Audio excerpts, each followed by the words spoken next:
اعوذ باللہ من الشیطان الرجیم بسم اللہ الرحمن الرحیم الحمد للہ والصلاة والسلام علی رسول اللہ وآلہ آل اللہ واللعنۃ الدائمۃ علی اعدائہم وأعداء اللہ من یوم عداوتہم الی یوم لقاء اللہ عباد اللہ اوصیکم ونفسی بتقوی اللہ اتقوا اللہ فإن خیر الزاد التقوی۔ بندگان خدا، آپ سب کو اور اپنے نفس کو تقوی الہی کی وصیت کرتا ہوں، تقوی الہی کی نصیحت کرتا ہوں، تقوی الہی کی جانب دعوت دیتا ہوں اور تاکید کرتا ہوں کہ اپنی زندگی تقوی کے مطابق بسر کریں، تقوی کے زیر سایہ زندگی بسر کریں، تقوی کی بنیاد پر زندگی کا نظام قائم رکھیں اور زندگی کا ہر معاملہ تقوی کے ذریعے اور تقوی کے ساتھ انجام دیں۔ حق تعالی نے انسان کی زندگی کی حفاظت کے لیے حفاظتی تدبیر مقرر فرمائی ہے جس کا نام تقوی قرار دیا ہے، اور اس کو اپنانا انسان کا فریضہ ہے۔ اس تقوی کی تبلیغ انبیاء نے کی ہے، تقوی کی ترویج ائمہ نے کی ہے، اور علماء مامور ہیں تقوی کو اپنائیں بھی اور تقوی کو امت کے اندر ایجاد کریں۔ تقوی قرآن کریم میں حق تعالی نے بیان فرمایا ہے، اور نبی اکرم صلی اللہ علیہ وآلہ وسلم نے تقوی کا نظام قائم کیا ہے، تقوی کے متعلق فرمان دیا ہے اور تقوی کے متعلق امت کی رہنمائی کی ہے۔ تقوی کے حصول کے لیے قرآن کریم نے جو مواقع ذکر کیے ہیں اور عوامل جن کے ذریعے سے معاشرے کے اندر تقوی قائم ہوتا ہے اور ہوگا، ان میں سے ایک مورد اس کا قرآن کریم سورہ مبارکہ انعام میں آیا 69 ہے۔ 69 اکیڈمیوں میں پڑھنے والے اردو گنتی کے تلفظ سے بھی آشنا نہیں ہوتے، اپنے جعلی نام رکھے ہوئے۔ تقوی کے عوامل قرآن کریم کے بیان کردہ اور قرآن کریم میں حق تعالی نے جن کا ذکر فرمایا ہے، جن کے ذریعے سے تقوی انسان کے اندر پیدا ہوتا ہے، انسانی معاشرے میں اور امت اسلامیہ میں، امت ایمانی میں تقوی کو جن عوامل سے قائم کیا جا سکتا ہے، ان میں سے ایک مورد سورہ مبارکہ انعام آیا 69 ہے۔ معلوم نہیں 69 میں نے کہا آپ کیا سمجھ رہے ہیں اس سے۔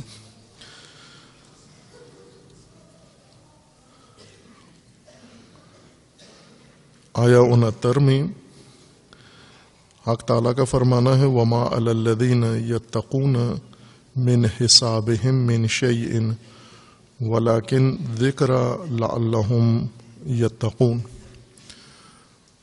یہاں پر بھی فرمایا ہے کہ جو لوگ با تقوی ہیں اور جن کی زندگی میں تقوی موجود ہے، تقوی کی روش اختیار کیے ہوئے ہیں اور تقوی کی حفاظتی تدبیر اپنائے ہوئے ہیں، ان کے اوپر کسی دوسرے کا حساب، کسی دوسرے کے عمل کی جواب دہی، کسی دوسرے گروہ یا فرد کی کارکردگی نہیں ہے۔ جنہوں نے خود تقوی اپنایا ہوا ہے وہ بے تقوی انسانوں کے عمل کے ذمہ دار نہیں ہیں، لیکن ان با تقوی لوگوں کے لیے یہ حکم ہے کہ یہ انہیں بھی یاد دہانی کرائیں، جو بے تقوی ہیں انہیں بھی یاد دہانی کرائیں، انہیں بھی تذکر دیں اور انہیں بھی متوجہ کریں، دھیان ان کا اس طرف مبذول کرائیں تاکہ وہ بھی با تقوی ہو جائیں۔ ایک گروہ با تقوی ہے یہ گروہ دوسروں کے اعمال کا ذمہ دار نہیں ہیں، اور یہ گروہ دوسروں سے جو بے تقوی ہیں ان سے لا تعلق بھی نہ رہے، بلکہ یہ انہیں یاد دہانی کرائیں تاکہ وہ جو نہیں ہے با تقوی وہ بھی با تقوی ہو جائیں۔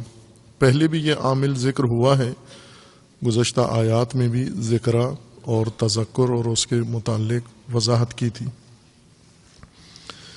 اس آیہ کریمہ کے سے پہلے ایک ماجرا قرآن کریم نے ذکر کیا ہے عملی لوگوں کے رویوں کا، یعنی ہماری عملی زندگی میں جو کچھ انجام پا رہا ہے اس کا ذکر بیان فرمایا ہے، اور اس کے بعد ایک خرابی یا الجھن جو عموماً پیش آتی ہے عملی زندگی میں اس کو بیان کیا ہے، اور اس کی اصلاح کے لیے رہنما ضابطہ ذکر کیا گیا ہے۔ یہ آیات کریمہ پہلے سے شروع ہو رہی ہیں، آیا 68 سے، البتہ اس سے بھی پہلے ماجرا ایک ہی چل رہا ہے، لیکن اس آیا 68 سے یہ مضمون شروع ہوتا ہے۔ آیا 69 سے پہلے کی جو آیت ہے 68، وَإِذَا رَأَيْتَ الَّذِينَ يَخُوضُونَ فِي آيَاتِنَا فَأَعْرِضْ عَنْهُمْ حَتَّى يَخُوضُوا فِي حَدِيثٍ غَيْرِهِ وَإِمَّا يُنْسِيَنَّكَ الشَّيْطَانُ فَلَا تَقْعُدْ بَعْدَ الذِّكْرَى مَعَ الْقَوْمِ الظَّالِمِينَ وَمَا عَلَى الَّذِينَ يَتَّقُونَ مِنْ حِسَابِهِمْ مِنْ شَيْءٍ وَلَكِنْ ذِكْرَى لَعَلَّهُمْ يَتَّقُونَ وَذَرِ الَّذِينَ اتَّخَذُوا دِينَهُمْ لَعِبًا وَلَهْوًا وَغَرَّتْهُمُ الْحَيَاةُ الدُّنْيَا وَذَكِّرْ بِهِ أَن تُبْصَلَ نَفْسٌ بِمَا كَسَبَتْ لَيْسَ لَهَا مِن دُونِ اللَّهِ وَلِيٌّ وَلَا شَفِيعٌ وَإِن تَعْدِلْ كُلَّ عَدْلٍ لَا يُؤْخَذْ مِنْهَا أُولَئِكَ الَّذِينَ أُبْصِلُوا بِمَا كَسَبُوا لَهُمْ شَرَابٌ مِّنْ حَمِيمٍ وَعَذَابٌ عَلِيمٌ بِمَا كَانُوا يَكْفُرُونَ۔ آیا 70 تک یہ ایک ہی مطلب ان آیات میں بیان ہو رہا ہے، اور عرض کیا ہے کہ پہلے اس سے قبل جو آیات ہیں ان میں بھی یہی مضمون اور یہی معنی وضاحت ہو رہا ہے۔ آیا 68 میں ہے کہ وَإِذَا رَأَيْتَ الَّذِينَ يَخُوضُونَ فِي آيَاتِنَا فَأَعْرِضْ عَنْهُمْ حَتَّى يَخُوضُوا فِي حَدِيثٍ غَيْرِهِ۔ یہ عمل جو رسول اللہ صلی اللہ علیہ وآلہ وسلم کے زمانے میں کچھ لوگ انجام دیتے تھے اور مرتکب ہوتے تھے، یہ عمل جو رسول اللہ صلی اللہ علیہ وآلہ وسلم کے زمانے میں انجام دیتے تھے لوگ، اور اس کے مضر اثرات، اس کے تباہ کن اثرات، اس کے خطرناک اثرات کی پیش نظر حق تعالی نے انہیں روکا، منع کیا کہ یہ کام مت کریں۔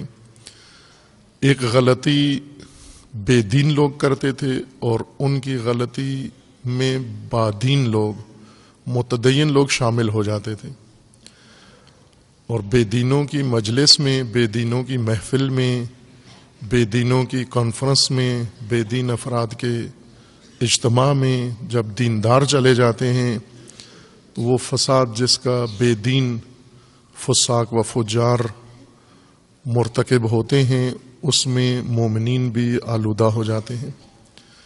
مومنین اپنے دلائل سے وہاں جاتے ہیں، لیکن یہ دلائل قرآن کریم کے نزدیک درست نہیں ہیں، اللہ تعالیٰ کو یہ دلائل پسند بھی نہیں ہیں، قبول بھی نہیں ہیں، اور یہ جتنے مجوز انسان نے اپنے لیے بنا لیے ہیں، جواز بنا لیا ہے بے دینوں کے، فاسق و فاجر لوگوں کے محافل میں اور مجالس میں شرکت کے لیے، اس کی گنجائش قرآن کریم نے ختم کر دی ہے ان آیات کریمہ کے اندر۔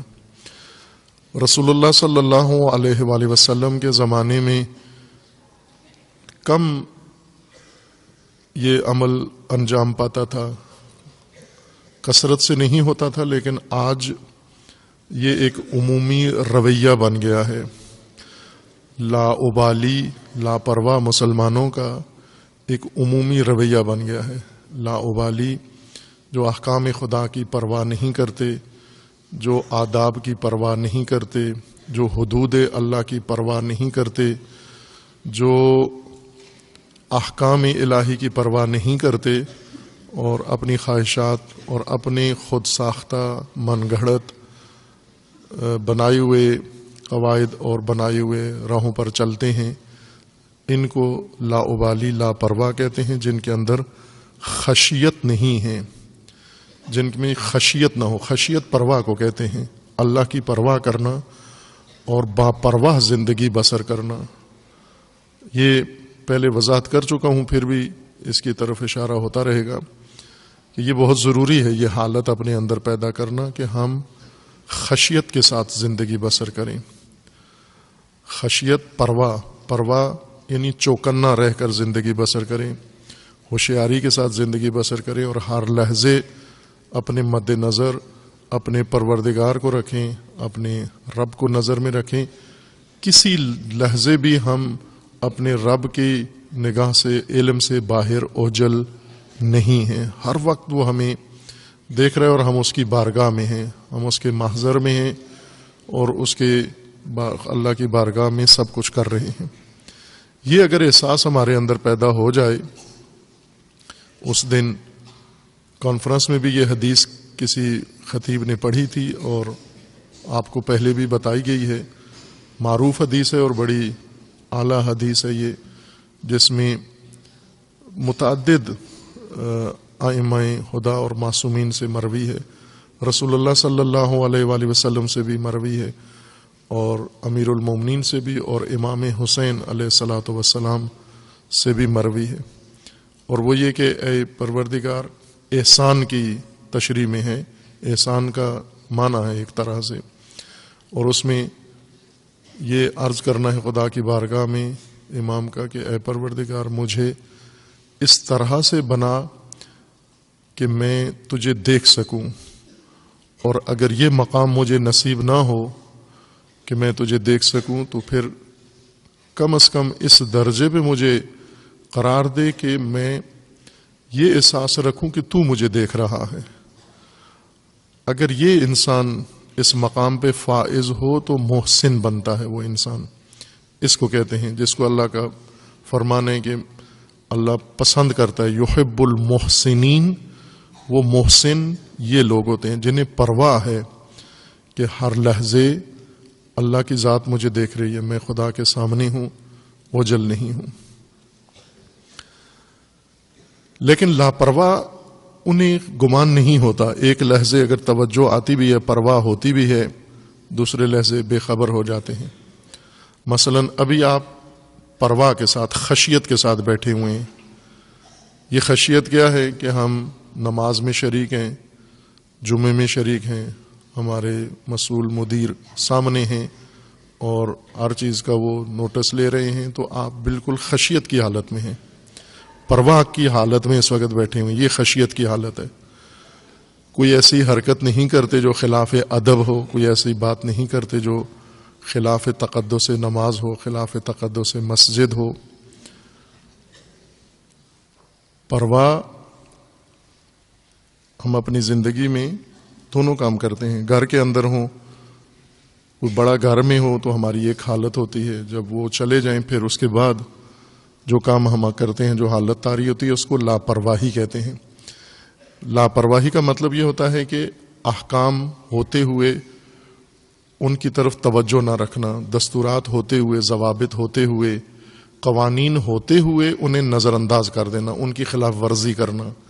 اس کو لاپرواہی کہتے ہیں، لا ابالیت کہتے ہیں. کہ لا ابالی انسان جیسے کوئی احترام، کوئی حیثیت قوانین، ضوابط، احکام کی نہیں ہے اس کو. اگر یہ خشیت نہ ہو انسان کے اندر، پرواہ نہ ہو، لا ابالی، یہ بچتا نہیں ہے، اجتناب نہیں کرتا. تقوی کبھی بھی نہیں آ سکتا لاپرواہ انسان کے اندر. اگر اس کو 1000 سال عمر ملے اور لاپرواہ رہے، اس کے اندر شائبہ بھی تقوی کا پیدا نہیں ہوگا. اس لیے کہ تقوی کش حالت اس نے اپنا رکھی ہے اور وہ لاپرواہی ہے، عدم خشیت ہے۔ یہ کچھ لوگ ہوتے ہیں مخلوط جمعیت کے اندر، ہر طبقہ ہر قماش کے لوگ ہوتے ہیں۔ کچھ لوگ ہوتے ہیں غیر سنجیدہ لوگ، خصوصاً دین کے متعلق غیر سنجیدہ لوگ، بے شعور، نافہم اور کم عقل۔ یہ دین میں، دین کے احکام کے متعلق ان کے اندر یہ بے شعوری پیدا ہو جاتی ہے احکام الہیہ کے بارے میں اور لاپرواہی کے بارے میں، کہ یہ دین کا مذاق اڑاتے ہیں، یا زبانی طور پر یا عملی طور پر۔ عمل اس طرح سے کرتے ہیں کہ دینی احکام کی تضحیق ہو اور توہین ہو، بے حرمتی ہو احکام خدا کی، اور قوانین الہی کی، حدود خدا کی بے حرمتی ہو۔ مثلا جیسے نماز کا وقت ہے اور مسجد کے گرد ہی لوگ گھوم رہے ہیں، کاروبار کر رہے ہیں، کھا پی رہے ہیں، دفتروں میں بیٹھے ہوئے ہیں، اور ادھر نماز قائم ہو گئی ہے۔ یہ زبانی طور پر بے حرمتی نہیں کر رہے، عملاً بے حرمتی کر رہے ہیں۔ یہی غیر سنجیدہ لوگ ہیں۔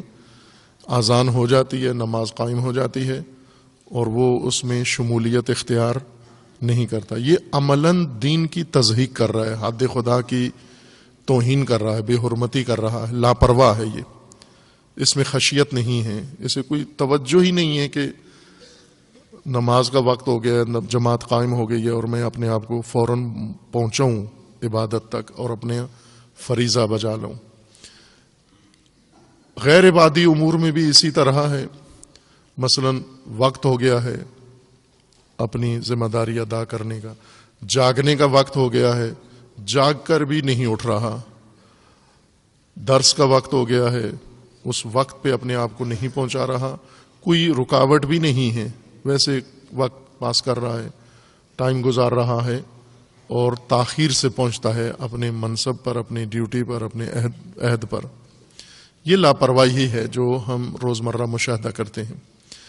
یہی کچھ لوگوں کے اندر آ جاتی ہے عام معمول کی زندگی، مثلا گھر میں لاپرواہی کی وجہ سے، ادارے میں لاپرواہی کی وجہ سے، اسکول مدرسے میں لاپرواہی کی وجہ سے، اور باقی میدانوں میں لاپرواہی کی وجہ سے اس کی شخصیت ہی لاابالی بن جاتی ہے، لاپرواہ ہو جاتا ہے۔ پھر یہ دین میں بھی لاپرواہی اختیار کرتا ہے، اللہ کی ذات کے بارے میں بھی یہ لاپرواہ ہو جاتا ہے یہ انسان۔ اور عملی زندگی اس کی لہو اور لعب میں بسر ہوتی ہے۔ لہوی انسان اور لعبی انسان، یعنی سرگرم رہتا ہے ہمیشہ، یہ فرائض کی ادائیگی، ذمہ داریوں کی ادائیگی، عبادتوں کے اندر مشغول اس کو کبھی بھی نہیں دیکھیں گے۔ مثلا اس کو جب بھی دیکھیں کوئی وقت پاس کرنے اور ٹائم پاس کرنے کے کسی کام میں مصروف ہوگا، یا بات چیت کر رہا ہوگا، موبائل پہ کھیل رہا ہوگا، کسی کونے میں بیٹھا ہوا کوئی کھا پی رہا ہوگا۔ اس کو آپ کبھی بھی اپنے فرائض کی ادائیگی میں نہیں دیکھیں گے۔ فرض کریں اگر اس کی پڑھائی کا وقت ہے تو یہ کلاس سے باہر کہیں بیٹھا ہوا وقت گزار رہا ہوگا۔ اگر پڑھ رہا ہے یا پڑھا رہا ہے، یہ کسی اور کے ساتھ محو گفتگو ہوگا۔ یہ لاہوی انسان ہے۔ لاہوی انسان وہ نہیں ہے کہ جس کے پاس فٹ بال ہو، کرکٹ ہو، بلہ ہو، اور نماز کے وقت بلہ لے کے کھیل رہا ہو تو لعبی بنتا ہے اور لاہوی بنتا ہے نا۔ نماز کے وقت کتاب پڑھ رہا ہو تو بھی لہو کر رہا ہے، نماز کے وقت اگر چھوڑ کے کوئی اچھا کام کر رہا ہو تو بھی لہو ہے۔ یہ انسان کو جو ذمہ داری سے غافل کر دے جو چیز، وہ لہو ہے اور لعب ہے۔ اب یہ تہذیب ہماری اس طرح سے ہے، لہوی اور لعبی اور لاابالی تہذیب ہے۔ اس کی آغوش میں انسان میں یہ خصائل غیر محسوس طور پر پیدا ہو جاتے ہیں۔ کثرت سے اگر ہم قرآنی معیاروں کے اوپر پرکھیں، جیسے آپ دیکھتے ہیں کسی چیز کو سرسری نگاہ سے تو آپ کو بڑی اچھی لگتی ہے، اور اسی چیز کو اگر معیاروں پہ آپ پرکھیں تو آپ کو وہی چیز بہت معیوب نظر آئے گی کہ یہ تو ٹھیک نہیں ہے. فرض کریں اگر کوئی دیوار ظاہراً دیکھنے میں سیدھی لگتی ہے اور آپ اس کو سیدھی دیوار سمجھ رہے ہیں, اسی کو اگر سہل لے کر شاقول لے کر اگر اس کو معیار کے ساتھ پرکھیں تو یہی ٹیڑھی دیوار لگے گی آپ کو اور معیوب دیوار نظر آئے گی آپ کو. ایک عمارت بظاہر ہمیں ٹھیک لگ رہی ہے لیکن معیاروں کے اوپر اگر اس کو پرکھیں جا کر تو وہی معیوب چیز نظر آئے گی آپ کو. اسی طرح ہم اپنی زندگیوں کو جب سرسری نگاہ سے دیکھتے ہیں یا دوسروں کی زندگیوں کو ہمیں ٹھیک نظر آتی ہیں. اگر قرآنی معیاروں کے ساتھ دیکھیں, قرآنی سکیل کے ساتھ اگر ان کو ناپیں پرکھیں تو وہی معیوب زندگیاں ہمیں نظر آتی ہیں. جس طرح عرض کیا ہے کہ وقت ضائع کرنا اور ذمہ داریوں کے وقت, فرائض کے موقع پر اور اپنے عہد نبھانے کے موقع پر, عبادتوں کے موقع پر, واجبات ادا کرنے کے موقع پر انسان کسی بھی اور کام میں مصروف ہو, موبائل میں مصروف ہو, لیپ ٹاپ میں مصروف ہو, کتاب کھول کے لکھ رہا ہو, پڑھ رہا ہو, دفتر میں بیٹھا ہوا اپنے دفتری کام کر رہا ہو, لیکن اس وقت موقع کسی اور فریضے کا ہے اور یہ دفتر میں بیٹھ کر دفتری کام کر رہا ہے, یہ لہو ہے, یہ لعب ہے. قرآنی معیار سے دیکھیں تو یہی ترک فریضہ جس کی وجہ سے ہوا ہے, یہ لہو ہے اور لعب ہے. قرآن کریم نے ایک اور خرابی کی طرف اشارہ کیا جو انسان کے اندر پیدا ہو جاتی ہے, متدین لوگوں میں بھی اور غیر متدین لوگوں میں. ان آیات میں متدینین کے لیے ایک بڑا خطرہ قرآن نے پیش کیا ہے, بہت بڑا خطرہ. ایک ایسی شکارگاہ ہے جس میں مومن اگر پھنس گیا اس جال کے اندر تو اس کا دین ایمان نابود ہو جائے گا. اس جال کے اندر, اس پھندے کے اندر اگر اتر گیا, اور وہ ہے محفل و مجلس اہل خوض. خے و زواد, خوض, وہ لوگ جو کسی بات میں الجھتے ہیں, کسی موضوع کو لے کر اس کے اوپر بیٹھ کے, آج کل سوشل میڈیا زیادہ اس کا مصداق ہے, گھنٹوں بیٹھ کر یا ہفتوں بیٹھ کر کسی موضوع کے اوپر الجھتے رہتے ہیں اور اس پہ بے جا تنقید کرتے ہیں, نقطے نکالتے ہیں, اعتراضات کرتے ہیں اور مختلف غیر ضروری گفتگو کرتے ہیں. جس طرح قرآن کریم کی آیت ہے کہ جہنم میں ایک گروہ داخل ہوگا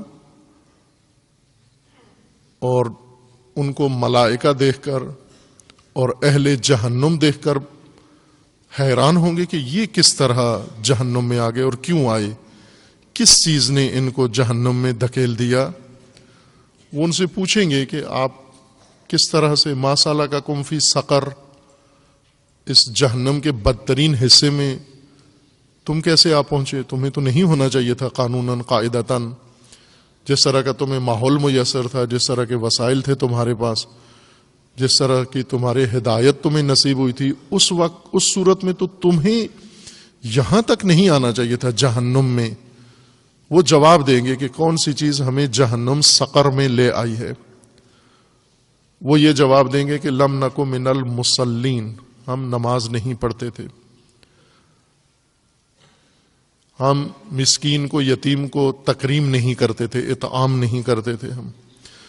وَكُنَّا نَخُوضُ, اور ہم وقت ضائع کرتے تھے, ہم گھنٹوں بیٹھ کر, ہفتوں بیٹھ کر اکیلے میں, محفل میں, میڈیا میں, جو بھی میدان ہو اس میں بیٹھ کر ہم خوض کیا کرتے تھے. خوض یعنی بے تکی باتیں, بے جا باتیں, تنقیدی باتیں, اعتراضات اور دوسروں کے کام میں بے جا مداخلت, یہ خوض تھا. ہم نخوض, کننا نخوض, ہم اہل خوض ہیں. ہم وہ لوگ ہیں جنہوں نے عمریں ضائع کی ہیں, عمریں تباہ کرنے والے ہم لوگ تھے. اور ایسے کام کرتے تھے جس کا کوئی نتیجہ نہیں تھا، سب کچھ چھوڑ چھاڑ کے ان کاموں میں ہم مشغول تھے۔ یہ جمعیت آج بہت کثرت کے ساتھ ہے، عہد رسالت میں بھی تھے یہ لوگ لیکن کم تھے، اور ان کے خطرے سے قرآن کریم نے مومنین کو متوجہ کیا ہے کہ یہ کام ہرگز نہ کرنا۔ وَإِذَا رَأَيْتَ الَّذِينَ يَخُوضُونَ فِي آيَاتِنَا، یہ اہل خوض دوسروں سے بدتر تھے۔ یہ جب بیٹھتے تھے آپس میں، میٹنگ اپنی ان کی ہوتی تھی، تو اس کے اندر آیات خدا کو لے کر آیات خدا پر اعتراض کرتے، تنقید کرتے، غلطیاں نکالتے، کیڑے نکالتے آیات خدا سے، توڑ مروڑ کر پیش کرتے، مذاق اڑاتے آیات خدا کا۔ اور مومنین جب ان کو دیکھتے تھے تو انہیں بھی دلچسپی ہوتی تھی کہ بڑی اچھی گفتگو چل رہی ہے، ہم بھی بیٹھیں ساتھ، کیا ہو رہا ہے یہاں پر۔ اللہ تعالیٰ کا فرمان ہے رسول اللہ کو، اور رسول اللہ کے توسط سے امت کو، مومنین کو یہ خطاب ہے، اذا رأیت الذین یخوضون فی آیاتنا، جب دیکھو کہ ہماری آیات کے اوپر اعتراض ہو رہا ہے کسی جگہ بیٹھ کر، آیات الہی میں، دین میں یعنی، فَأَعْرِضْ، فوراً اٹھ جاؤ وہاں سے اور رخ موڑ لو، پشت کر لو، ان کی طرف ان میں شامل نہ ہو، اس مجلس میں داخل نہ ہو، اس محفل کا حصہ نہ بنو۔ فَأَعْرِضْ عَنْهُمْ، دور ہو جاؤ ان سے، حَتَّى يَخُوضُوا فِي حَدِيثٍ غَيْرِهِ، جب تک وہ اس مذہبی، دینی، قرآنی، الہی حکم کی تمسخر سے اور اس کی تضحیق سے اور اس کے اوپر تنقید سے اور اس کے اوپر بے جا اعتراضات سے باز نہیں آ جاتے، موضوع بدل نہیں دیتے، کوئی اور اچھا موضوع نہیں چھیڑ دیتے، اس وقت تک تم نے ان کی محفل سے دوری اختیار کرنی ہے، ان میں شریک نہیں ہونا۔ وَإِمَّا يُنْسِيَنَّكَ الشَّيْطَانُ فَلَا تَقْعُدْ بَعْدَ الذِّكْرَى مَعَ الْقَوْمِ الظَّالِمِينَ۔ یہاں پر ہر چند خطاب ظاہری رسول اللہ صلی اللہ علیہ وآلہ وسلم کو ہے کہ اگر آپ کو بلا دے، فراموش کروا دے شیطان اس قاعدے اور اس قانون کو کہ اہل خوض کے ساتھ، بے دینوں کے ساتھ، فساق فجار کے ساتھ نہیں بیٹھنا، اگر کسی وقت غفلت ہو جائے، یہ بات شیطان ذہن سے نکال دے، تو پھر فلا تقعد بعد الذکرى، اور جو ہی توجہ آئے کہ میں کہاں بیٹھا ہوا ہوں، وہاں مزید جاری نہ رکھیں، ان کے ساتھ نہ بیٹھیں اور اٹھ جائیں۔ مع القوم الظالمین، ظالم قوم کے ساتھ جو ہی توجہ آئے فوراً اٹھ کے نکل جائیں، ترک کر دیں اس محفل کو، نہ کسی بہانے سے۔ بعض اوقات ہوتا ہے کہ انسان کسی غلط فاسد محفل کو ترک کرتا ہے یہ کہہ کر جی مجھے واش روم جانا ہے، نہ اس لیے نہ کہو کہ واش روم جانا ہے، بلکہ یہ کہو کہ یہ محفل پلید ہے، یہ مجلس غلط ہے، اس کو رد کرتے ہوئے، اس کی مذمت کرتے ہوئے میں جا رہا ہوں۔ واک آؤٹ کرتے ہیں جس طرح سے، اختلاف کرتے ہوئے، جس طرح اسمبلیوں میں ہوتا ہے کہ حکومت کوئی اقدام کرتی ہے تو اپوزیشن واک آؤٹ کر جاتی ہے، یہ اس لیے نہیں جاتی کہ واش روم جا رہی ہے، اپوزیشن کو رفع حاجت کرنی ہے، بلکہ اعتراض کر کے، سری تاثر دے کر، نقطہ ان کو بتا کر کہ ہم جا رہے ہیں، ہم آپ کی اس بات سے متفق نہیں ہیں۔ کسی ایسی شیطانی محفل میں قوم ظالم کے ساتھ مت بیٹھو جہاں پر دین خدا کی توہین ہو رہی ہے، دین خدا کی تعلیمات الہی کی تمسخر ہو رہا ہے۔ ان محافل میں فوراً اٹھ کے نکل جاؤ۔ اگر شیطان نے بلا دیا حکم خدا کہ نہیں جانا ان محفل میں، آغاز سے ہی نہیں جانا، اگر بھول سے سہون چلے گئے آپ، یا غلط اندازہ تھا، آپ یہ سمجھے کہ دینی محفل ہے، وہاں جا کے پتہ چلا کہ یہ تو بے دینوں کی محفل ہے، مجلس ہے، فوراً اٹھ کے آ جاؤ وہاں سے۔ عرض کیا کہ ہر چند یہاں ظاہراً خطاب رسول اللہ صلی اللہ علیہ وآلہ وسلم کو ہے۔ وَإِمَّا يُنْسِيَنَّكَ الشیطان، شیطان آپ کو بھلا دے اگر، لیکن چونکہ دوسری طرف سے قرآن کریم کی ہی آیات میں صراحت ہے کہ رسول اللہ صلی اللہ علیہ وآلہ وسلم معصوم ہیں، خطا سے معصوم ہیں، نسیان سے معصوم ہیں، اس وجہ سے یہ نسیان رسول اللہ کا نہیں ہوتا، چونکہ دیگر آیات کے اندر اس نسیان کی نفی کی گئی ہے۔ سنقرئک فلا تنسا، اللہ تعالیٰ کا فرمانا ہے کہ جب ہم آپ کو کچھ سکھائیں گے تو آپ ہرگز اسے نہیں بھولیں گے، اور آپ کبھی بھی اس کا شکار نہیں ہوں گے، نسیان کا شکار نہیں ہوں گے جو حکم خدا سے آپ تک ابلاغ ہوگا۔ اس وجہ سے یہ نسیان جیسا مفسرین نے فرمایا ہے، اور علامہ طباطبائی رضوان اللہ تعالیٰ علیہ نے بھی بیان فرمایا ہے کہ بہت سارے خطابات قرآن کریم میں ایسے ہیں جن میں لفظی خطاب رسول اللہ کو ہے، لیکن چونکہ دوسری طرف سے آیات صریح آیات نص ہے کہ رسول اللہ اس عمل کے مرتکب نہیں ہوتے، یا وہ خطاب حقیقتاً رسول اللہ کے لیے نہیں ہے بلکہ رسول اللہ کے توسط سے مومنین کو یہ خطاب ہے۔ یہ بھی اسی کی مثال ہے، چونکہ رسول اللہ تو نہیں بیٹھتے تھے بے دینوں کے ساتھ۔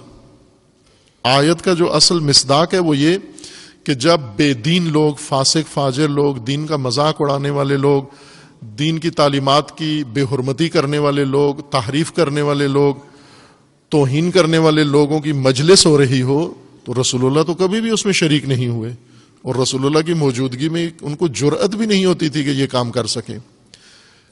خود مصداق ہی شامل نہیں ہے رسول اللہ کو، لیکن مومنین یہ کام کرتے تھے، صحابہ کرتے تھے یہ کام۔ وہ دوستی کی وجہ سے، آشنائی کی وجہ سے، رکھ رکھاؤ کی وجہ سے جہاں بھی بیٹھے ہوتے تھے کچھ لوگ، وہ انہیں دعوت دیتے یا بغیر دعوت کے ان کے درمیان ایک بات چھڑی ہوتی تھی، یہ بھی ان کے اندر جا کر بیٹھ جاتے اور سنتے رہتے وہ کیا کر رہے ہیں۔ دل میں کڑتے تھے، دل میں اعتراض کرتے تھے کہ یہ غلط بیانی ہو رہی ہے، یہ فسق و فجور ہے، لیکن اٹھتے نہیں تھے وہاں سے۔ اس لیے رسول اللہ صلی اللہ علیہ وآلہ وسلم کو خطاب ہے کہ جب اس طرح کا موقع پیش آ جائے کہ بے دینوں کی مجلس ہو، محفل ہو، اور اس کے اندر دین خدا کی بے حرمتی ہو رہی ہو، مثلا جیسے آج کل ہوتا ہے کہ مذہبی مجالس میں، دینی مجالس میں، عزا کی مجالس میں شرک بیان ہوتا ہے، کفر بیان ہوتا ہے، اللہ تعالیٰ کی توہین ہوتی ہے نعوذ باللہ صراحت کے ساتھ۔ یہ نصیری اور غالی اس قدر یہ پلید طبقہ ہے، یہ نجس طبقہ ہے کہ یہ اللہ تعالیٰ کی بارگاہ میں بے حرمتی سے نہیں چوکتے۔ ان کے غلو کا تقاضا یہ ہے کہ یہ اللہ کی توہین کریں نعوذ باللہ، اور تعجب ان مومنوں سے ہے جو اپنے آپ کو مومن سمجھتے ہیں اور انہی مجالس میں بیٹھے ہوتے ہیں اور ان کو واہ واہ کر رہے ہوتے ہیں، داد دے رہے ہوتے ہیں، تحسین کر رہے ہوتے ہیں توجہ کیے بغیر۔ یہ بے خیردی ہے، یہ بے عقلی ہے مومنین کی طرف سے، انہی کو قرآن روک رہا ہے۔ اذا رأیت الذین، جب دیکھو تم، یخوضون فی آیاتنا، جو ہماری آیات میں خوض کر رہے ہیں، اعتراض کر رہے ہیں، ان کے اوپر کوئی ایسی بے جا تنقید کر رہے ہیں، ان کے بے حرمتی کر رہے ہیں، خوض کر رہے ہیں، فأعرض، آپ دور ہو جاؤ ان مجالس سے اور اٹھ جاؤ۔ اگر شیطان نے فَإِمَّا يُنْسِيَنَّكَ وَإِمَّا يُنْسِيَنَّكَ الشَّيْطَانُ، اگر شیطان بہلا کے پھسلا کے، چونکہ شیطان تو رسول اللہ پر نہیں اثر انداز ہوتا، رسول اللہ اللہ کی وحی سے سارے کام کرتے ہیں، شیطان رسول اللہ پر وارد نہیں ہوتا، اور نہ ہی رسول اللہ صلی اللہ علیہ وآلہ وسلم شیطان کے کسی وسوسے میں آتے ہیں۔ کوشش کرتا ہے لیکن آگے سے جس ہستی سے واسطہ ہے وہ حفاظت میں ہے، وہ محفوظ ہے دسترس شیطان سے، اور ہمیں بھی وہی راستہ دکھایا جا رہا ہے کہ رسول اللہ عصمت کے حصار میں شیطان سے محفوظ ہیں، تم تقوی کے حصار میں محفوظ ہو جاؤ۔ اگر مومنین تقوی اختیار کریں یہ بھی شیطان کی دسترس سے محفوظ ہو جائیں گے، لیکن جب تک تقوی اختیار نہیں کیا شیطان ان پر وارد ہوتا ہے، اور شیطان انہیں وسوسے دلاتا ہے۔ محفل ہو رہی ہے، مجلس ہو رہی ہے، ذکر ہو رہا ہے، بہت سارے لوگ جمع ہیں، بڑا کوئی سٹار آیا ہوا ہے، مشہور کوئی خطیب ذاکر آیا ہوا ہے، اٹھو اس کے محفل میں جا بیٹھو، خوب یہ شیطان اکساتا ہے۔ جب وہاں پہنچ جاؤ اور دیکھو کہ دین کی تضحیق ہو رہی ہے، آیات خدا کے ساتھ مسخرہ ہو رہا ہے، کھیل ہو رہا ہے، تو وہاں سے فوراً اٹھ جاؤ۔ شیطان کے ورگلانے کے بعد جو ہی یاد آئے فوراً اٹھ جاؤ۔ فلا تقعد بعد الذکریٰ، جو ہی یاد آئے، توجہ آئے، متوجہ ہوں کہ یہ شیطانی محفل ہے، فلا تقعد مع القوم الظالمین، ظالم قوم کے ساتھ مکمل بائیکاٹ کرو، نہ بیٹھو، ایک لحظے کے لیے نہ بیٹھو ان کے ساتھ. فلا تقعد نہی ہے، حرام ہے، جرم ہے. بعض جا بیٹھتے ہیں دیکھیں کیا کہتے ہیں، وہ یہ دیکھیں کیا کہتے ہیں سے ہی روک رہا ہے قرآن کہ نہ جاؤ، نہ دیکھو کہ کیا کہتے ہیں. بعد میں حکم ہے کہ ان کو روکو بھی، یوں نہیں کہ ان کے ہمراہ بن جاؤ اور ان کی تائید کرو، یا خاموش رہو، اس سے بھی قرآن روک رہا ہے. پہلی نہی یہ ہے کہ ان کا حصہ نہ بنو، لا تقعد مع القوم الظالمین، ایسی ظالم قوم کے ساتھ بیٹھو تک نہیں، نشست نہ کرو ان کے ساتھ، ان کی میٹنگ میں نہ جاؤ، ان کی مجلس میں نہ جاؤ، ان کی گفتگو میں شامل نہ ہو، ان کے پیج پہ نہ جاؤ، ان کی ویب سائٹ پہ نہ جاؤ، ان کے چینل پہ نہ جاؤ، ان کے کسی جو آج کل آپ کے روابط کے ذریعے ہیں ان میں سے کسی میں بھی تم شریک نہ ہو، چونکہ آپ کی شرکت ان کی تقویت کا باعث بنتی ہے.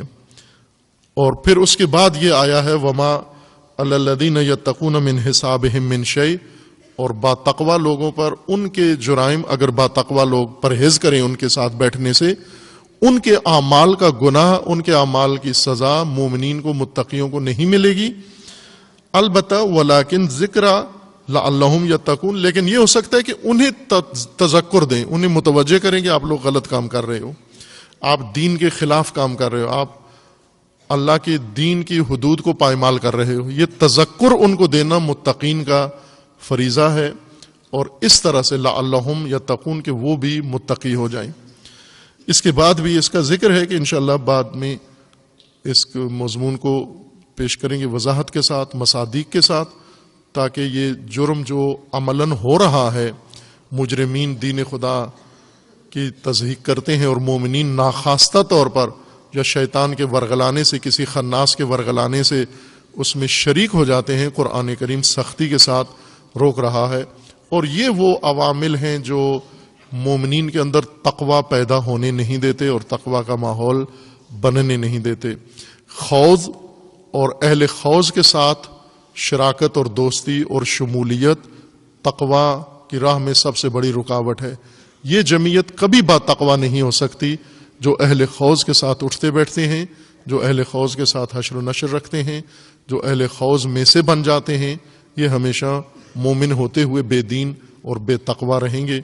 اللہ تعالیٰ انشاءاللہ ہمیں ان اہل خوض کے شر سے محفوظ رکھے، اور پروردگار سب کو تقوی کے لباس سے مزین ہونے کی توفیق عنایت فرمائے انشاءاللہ. اعوذ باللہ من الشیطان الرجیم، بسم اللہ الرحمن الرحیم. انا اعطیناک الکوثر فصل لربک وانحر ان شانئک هو الابتر.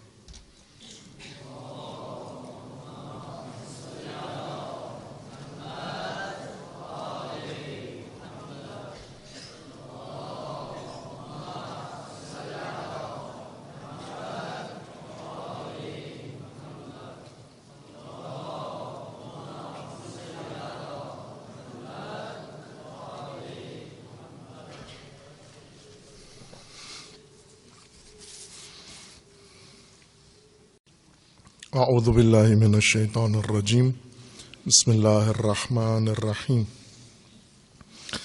الحمد للہ والصلاة والسلام علی رسول اللہ وآلہ آل اللہ، سیما علی امیر المؤمنین علی ابن ابی طالب علیہ الصلاة والسلام،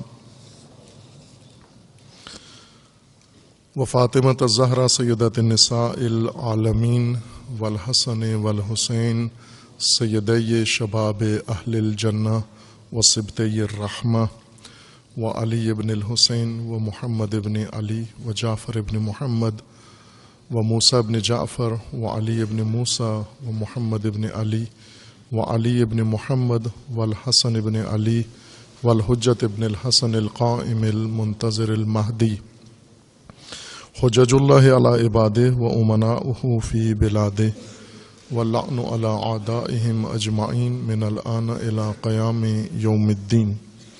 عباد اللہ اوصیکم ونفسی بتقوی اللہ، اتقوا اللہ فإن خیر الزاد التقوی. بندگان خدا، آپ سب کو اور اپنے نفس کو تقوی الہی کی وصیت کرتا ہوں، تقوی الہی کی نصیحت کرتا ہوں اور تقوی الہی کی دعوت دیتا ہوں اور تاکید کرتا ہوں کہ اپنی زندگی تقوی کے مطابق بسر کریں، تقوی کے زیر سایہ زندگی گزاریں، تقوی کی بنیاد پر زندگی قائم کریں۔ اللہ تعالیٰ نے انسان کی حیات کے تحفظ کے لیے حفاظتی تدبیر بنائی ہے، اس کا نام تقوی ہے۔ اس کے بغیر انسان کی حیات محفوظ نہیں ہے، خطرات سے، آفات سے، بلیات سے، شرور سے، وہ شرور جو انسان کے اپنے نفس سے شروع ہوتے ہیں اور شیاطین تک اور عالمی شیاطین کی جانب سے انسان کو خطرات میں ڈالتے ہیں، ان سب سے بچنے کے لیے اللہ تعالیٰ نے تقوی مقرر کیا ہے۔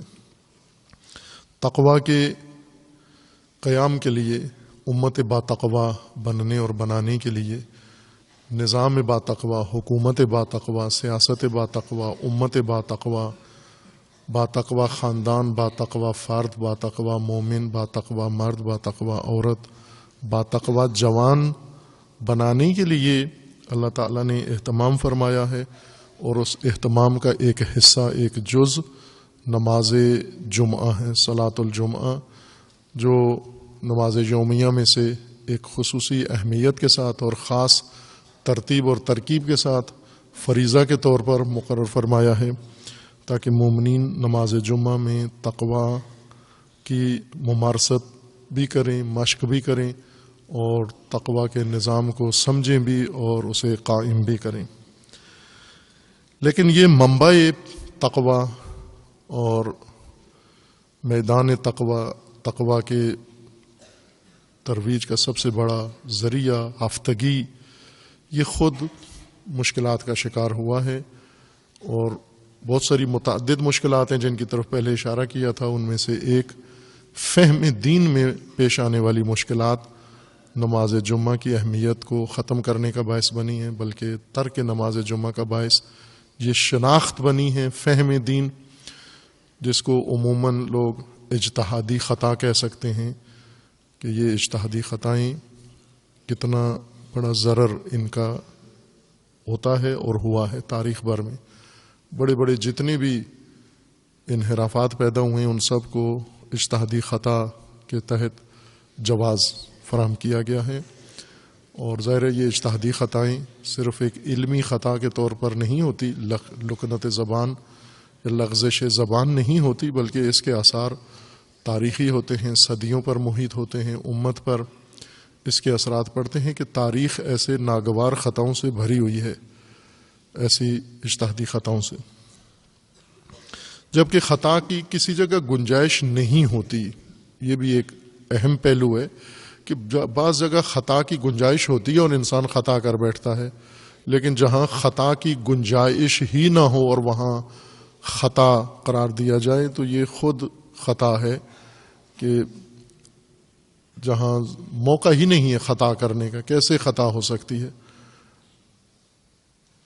ناممکن ہے خطا ہونا، مگر یہ کہ سہون نیت کر کے انسان یہ کام کرے اسی وقت۔ تو اشارے آپ سمجھتے ہیں، بہت سارے تاریخی واقعات ایسے جنہیں اجتہادی خطاؤں کا جنگیں ہوئی ہیں تباہ کن مسلمانوں کے اندر، اور ان اجتہادی خطا کے بورڈ کے نیچے ان کو سمیٹ دیا گیا ہے کہ کوئی حرج نہیں۔ نہ، خطا سے پردہ ڈال دینے سے وہ عمل جو غلط ہوا ہے رک نہیں جاتا، بلکہ یہاں تشخیص ہونا چاہیے حق اور باطل، صحیح اور ناصحیح، وضاحت ہو کہ یہ صحیح ہے، یہ ناصحیح ہے، اور غلط کو خطا کہہ کر پردہ نہیں ڈالا جا سکتا۔ آپ کی خدمت میں روایات متعدد جو رسول اللہ صلی اللہ علیہ وآلہ وسلم سے مروی ہیں نماز جمعہ کے وجوب کے بارے میں بیان ہوئی ہیں، اور تمام علماء نے اپنے فقہی ابحاث میں ان کو پیش کیا ہے، اور یہی استفادہ کیا ہے جو یہاں آپ کی خدمت میں عرض ہوا ہے۔ یعنی کسی عالم نے، کسی فقی نے انکار نہیں کیا کہ یہ روایات دلالت نہیں کرتی وجوب پر۔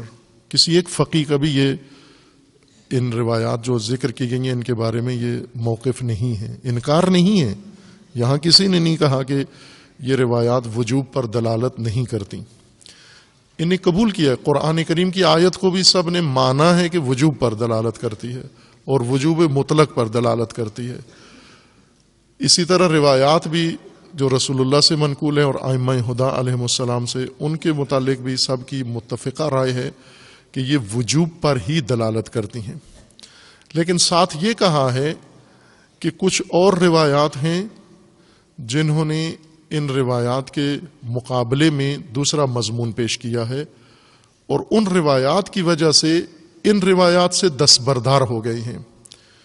ان نکات کی طرف توجہ رکھیں کہ جو روایات متعدد ہیں، خصوصاً اس باب میں جو مرحوم صاحب وسائل نے روایات ذکر کی ہیں، 30 روایات انہوں نے ذکر کی ہیں، اور ہر روایت کے یا اکثر روایات کے بعد یہ کہا ہے کہ یہ روایت اور طریقوں سے بھی مروی ہے. ان سب کو اگر اکٹھا کریں تو جیسا بعض نے دعویٰ کیا ہے کہ تقریباً 200 کے قریب روایات بنتی ہیں جو دلالت کرتی ہیں نماز جمعہ کے وجوب پر.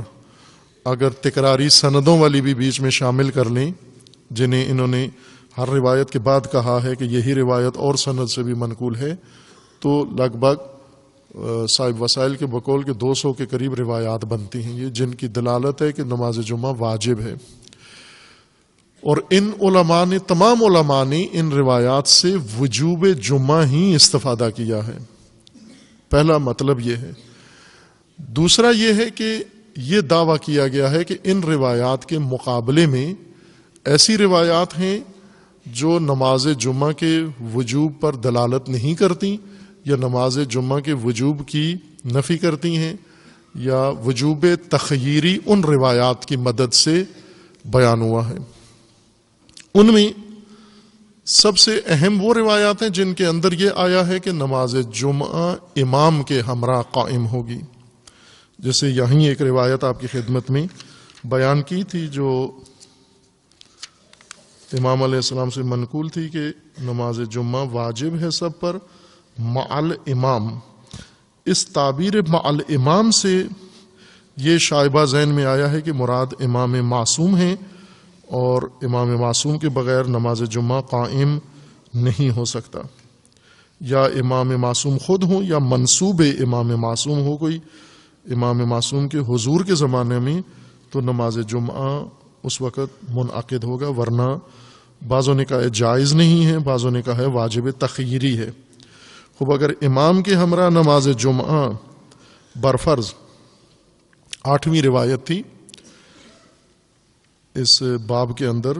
پہلا باب ہے ابواب نماز جمعہ، ابواب صلاۃ الجمعہ میں پہلا باب وجوب صلاۃ جمعہ کے بارے میں ہے، اور اس باب کی 8ویں روایت امام باقر علیہ الصلاۃ والسلام سے ہے اور صحیح السند ہے.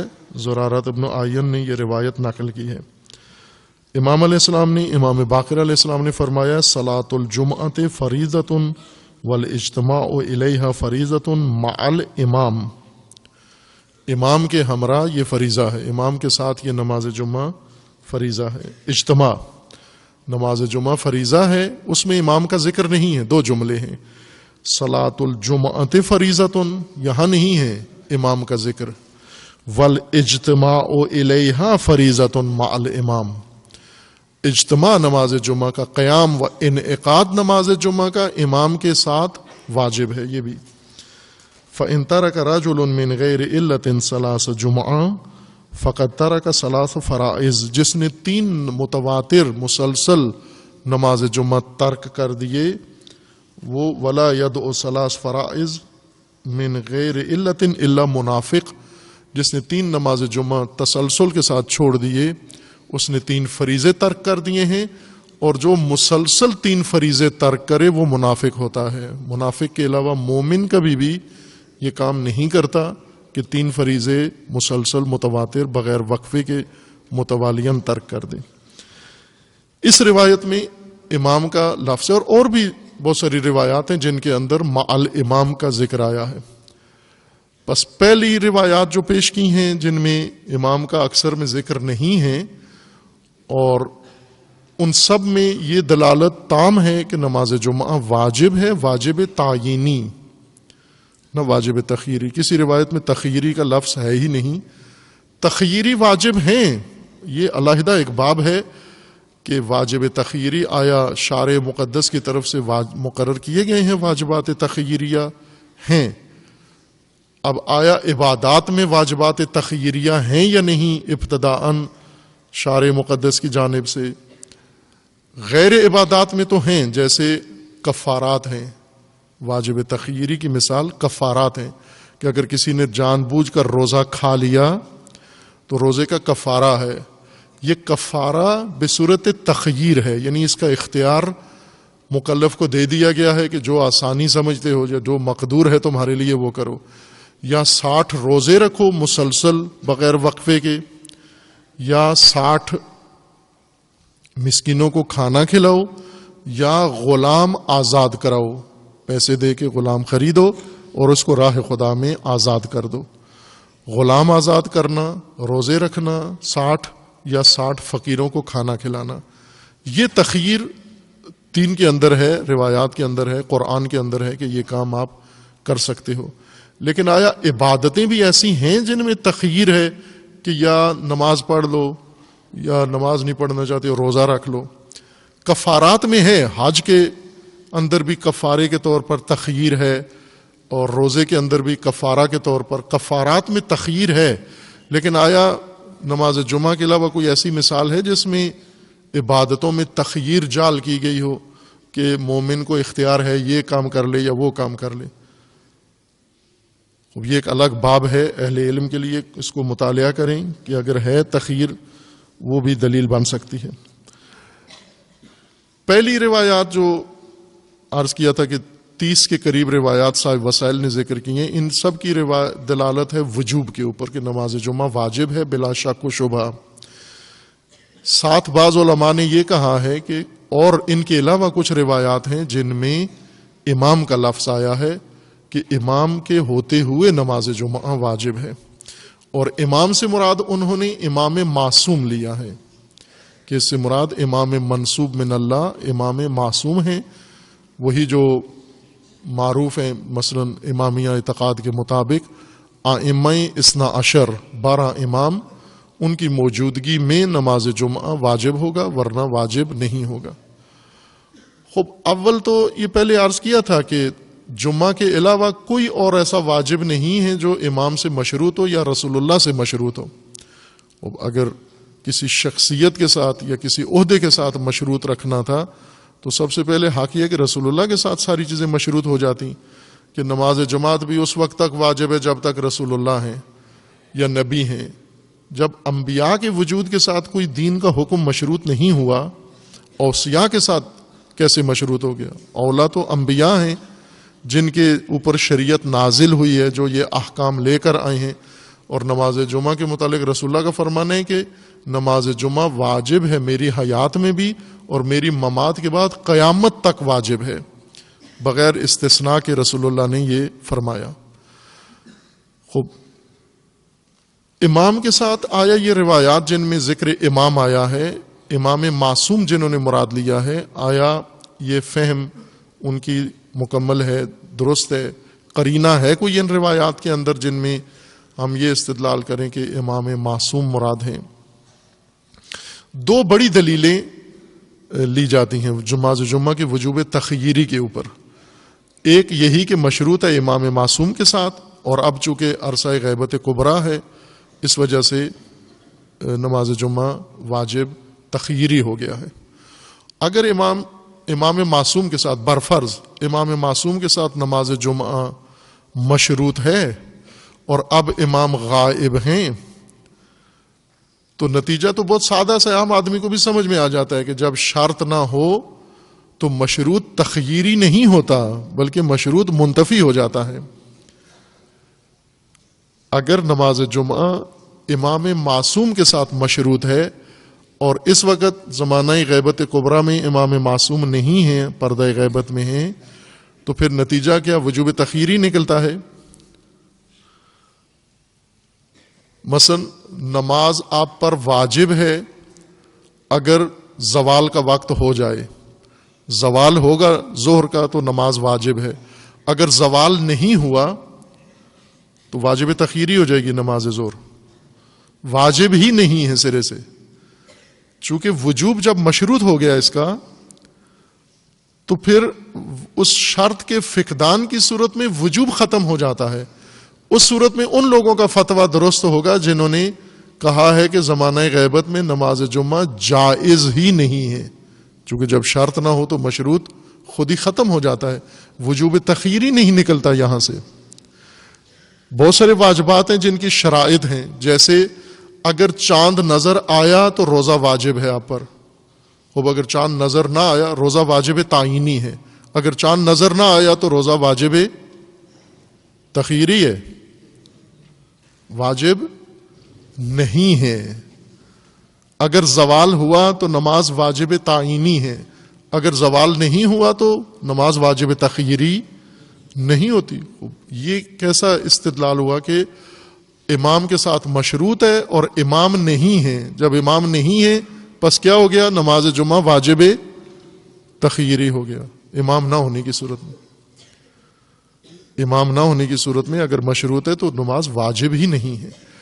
ثانیاً یہ ایک نقطہ ہے. دوسرا نقطہ یہ ہے کہ آیا ان روایات میں جہاں امام کا ذکر آیا ہے امام معصوم مراد ہیں یا نہ, امام سے مراد امام جماعت ہیں. ان تمام روایات کے اندر پڑھیں گے آپ کی خدمت میں کتاب الصلاۃ میں, نماز کے باب میں ایسی سینکڑوں روایات ہیں, مختلف نماز کے ابواب سے ان کا تعلق ہے. مرحوم صاحب وسائل نے بھی ذکر کیا ہے اور فرمایا ہے کہ ان سب میں امام کا ذکر آیا ہے. مثلا نماز جماعت میں امام کا ذکر آیا ہے, شکیات نماز میں امام کا ذکر آیا ہے کہ جماعت ہو رہی ہے, امام کو شک ہو گیا ہے, پیچھے ماموم کیا کرے. اب یہ روایات کے اندر ہے کہ امام کو شک ہو گیا ہے, ماموم کو شک نہیں ہوا, اسے علم ہے کہ کون سی رکعت ہے یا یہ عمل انجام دیا گیا یا نہیں, لیکن امام شک میں پڑ گیا ہے. خوب یہاں پر امام معصوم ہے جو شک میں پڑ جاتا ہے. صلاۃ نماز کتاب الصلاۃ میں نماز کے باب میں جہاں بھی امام کا لفظ آیا ہے امام جماعت مراد ہے.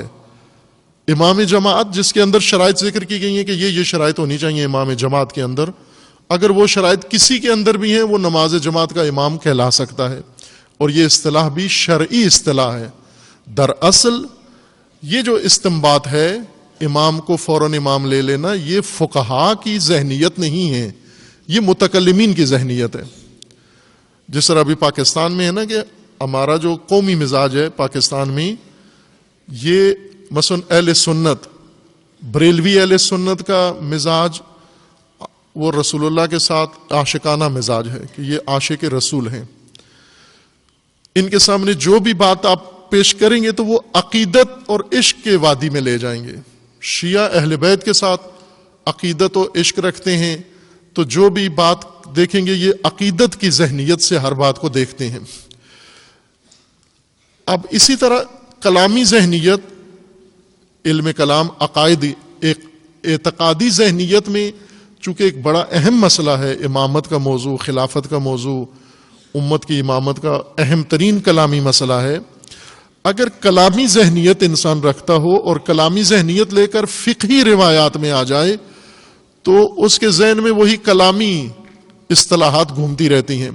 علم کلام میں روایات کے اندر یا آیات کے اندر جب امام کا لفظ آتا ہے تو وہاں قرینہ موجود ہے کہ امام منصوب یا امام بمعنی رئیس, امام بمعنی سرپرست, امام بمعنی پیشوا اللہ کی جانب سے یہ مراد ہے. لیکن جب نماز جماعت میں فقہ میں آ کر امام کا ذکر آتا ہے تو وہاں پر امام جماعت مراد ہے, نہ امام پیشوا یا امام سرپرست. وہ امامت کی باس علیحدہ ہے, نماز جماعت میں امامت کی باس علیحدہ ہے. اگر آپ نے جمعہ کی نماز میں امام سے امام معصوم مراد لیا تو پھر تمام ابواب نماز میں, تمام ابواب فقہ میں امام سے مراد امام معصوم لینا ہوگی. پھر آپ نماز جماعت بھی, چونکہ قرآن کا حکم ہے, دین کا حکم ہے کہ آپ امام کے پیچھے نماز پڑھیں, امام کے پیچھے نماز, اور آپ کی ذہنیت ہے کہ امام سے مراد امام معصوم ہے, پھر تو آپ کوئی نماز پڑھ ہی نہیں سکتے امام کے بغیر، امام معصوم کے بغیر۔ اب وہ کسی نے جوک کی صورت میں، لطیفے کی صورت میں بات سنائی تھی کہ ایک علاقے میں گئے ہم تو دیکھا کہ ایک چھوٹا سا بچہ، 5-6 سال کا بچہ امام جماعت بنا ہوا ہے، نماز پڑھا رہا ہے، اور پیچھے سارے بوڑھے بڑے جوان سب مسجد بھری ہوئی اس کے پیچھے نماز پڑھ رہے ہیں۔ تو حیرت ہوئی کہ یہ نابالغ بچہ آپ کو کیسے نماز پڑھا رہا ہے؟ تو انہوں نے جواب دیا کہ چونکہ ہمارے مذہب میں معصوم جماعت کرا سکتا ہے اور معصوم چونکہ نہیں ہے لہذا یہ طفل معصوم ہے، ہم نے اس کو کھڑا کر دیا ہے۔ آپ پہلے دین کی اصطلاحات سے واقفیت اختیار کرو کہ کس باب کے اندر اصطلاح استعمال ہو رہی ہے۔ امام جماعت، بہت سارے ابواب ہیں جن میں ہم پڑھیں گے یہ روایات، ہر باب کا 1-2 روایات نمونے کے طور پر پیش کریں گے۔ مثلا جیسے اشارہ کیا نا کہ شکیات نماز میں یا جماعت ہی میں ہے کہ اگر امام کا وضو ٹوٹ جائے اثناء نماز میں، امام کا وضو ٹوٹ سکتا ہے، انسان ہے، بیماری ہو سکتی ہے، وضو ٹوٹ گیا اس کا، یا یاد ہی نہیں رہا اس کو کہ میں وضو کر کے آیا ہوں یا نہیں، کیا حکم ہے اس کا یہاں پر؟ آیا امام معصوم یہ مراد لیں گے کہ امام معصوم نعوذ باللہ بغیر وضو کے آ کے نماز شروع کر دی اور پھر اثناء میں یاد آیا کہ میرا تو وضو ہی نہیں ہے اور امام وضو کرنے چلے جائیں، جماعت کیا کرے پیچھے؟ یہاں امام معصوم مراد لیں گے آپ۔ شکیات میں امام معصوم مراد لیں کہ امام کو بھول گیا کہ سجدہ کیا ہے یا نہیں کیا، قرات کی ہے یا نہیں کی، رکعت دوسری ہے یا تیسری ہے، یہاں سب امام معصوم مراد لیں گے۔ کسی جگہ بھی نہیں لیا امام معصوم۔ فقہ کے 20 ایسے ابواب ہیں جن کے اندر روایات میں امام ہی کا اصطلاح لفظ استعمال ہوا ہے، لیکن کسی فقی نے وہاں امام معصوم مراد نہیں لیا، فقط نماز جمعہ میں آ کر جہاں امام کا لفظ آیا وہاں امام معصوم مراد لیا ہے۔ خوب، اب وہ روایات ہم مشاہدہ کرتے ہیں جن میں آیا امام سے مراد امام جماعت ہے یا نہیں۔ یہ دوسرا باب ہے جو مرحوم صاحب وسائل نے اس کتاب شریف میں وسائل الشیعہ میں ذکر کیا ہے۔ ابھی وقت ہمارا نہیں ہے باقی، یہ باب بعد میں پڑھیں گے انشاءاللہ۔ خداوند تبارک و تعالی ہم سب کو و تمام مومنین و مسلمین کو انشاءاللہ دین کی صحیح فہم کی توفیق عطا فرمائے، اور پروردگار سب مومنین کو، سب مسلمین کو تقوی کے لباس سے مزین ہونے کی توفیق عنایت فرمائے انشاءاللہ۔ اعوذ باللہ من الشیطان الرجیم، بسم اللہ الرحمن الرحیم، قل هو اللہ احد اللہ الصمد لم یلد ولم یولد ولم یکن لہ کفوا احد۔